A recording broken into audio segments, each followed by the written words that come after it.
Good morning. আমি ঝাড়গ্রামের consultant physiotherapist Shantanu Bhowmik. সামনে যাকে দেখতে পাচ্ছেন তার নাম হচ্ছে মিস্টার সাহারুল ইসলাম খান। ইনার বাড়ি হচ্ছে ঝাড়গ্রাম ডিস্ট্রিক্টের অন্তর্গত। কোথায় বাড়ি আপনার? সিংপুর, বিনপুরের সিংপুর। যাই হোক, ওনার একটা খুব অসুবিধা হয়েছিল, ওনার মাথা ঘোরাচ্ছিল আর কি। এই মাথা ঘোরানোর জন্য উনি যথারীতি একজন ঝাড়গ্রাম বিখ্যাত ফিজিশিয়ানকে দেখিয়েছিলেন, ওষুধপত্র খাচ্ছিলেন। উনি অ্যাডভাইস করেছিলেন ফিজিওথেরাপি ট্রিটমেন্ট করার জন্য।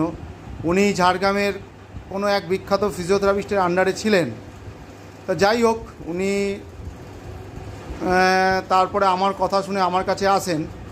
তা বর্তমানে ওনার কাছ থেকে শুনে নেব উনি কেমন আছেন এবং কী বৃত্তান্ত এই ব্যাপারে। এখন আপনি কেমন আছেন? আগের থেকে পুরোপুরি ভালো আছি। হ্যাঁ, ফিজিওথেরাপির ব্যাপারে কি বলবেন বলুন। আপনি কেমন এখানে ট্রিটমেন্ট করে? এখানে খুব সুন্দরভাবে সকলেই ট্রিটমেন্ট দেন এবং পরিষেবা দেন। স্যারও খুব সুন্দর, খুব ভালো আছেন তাহলে? আগের থেকে খুব ভালো আছি এবং অনেকটাই সুস্থ হয়ে উঠেছি। বাহ, ধন্যবাদ। উনি 8 দিন এসছেন আমাদের কাছে। অবশ্যই আমি বলবো, যে কোনো ফিজিওথেরাপি ট্রিটমেন্ট যেখানেই করুন না কেন, অবশ্যই ফিজিওথেরাপিস্টকে কোয়ালিফাইড হতে হবে।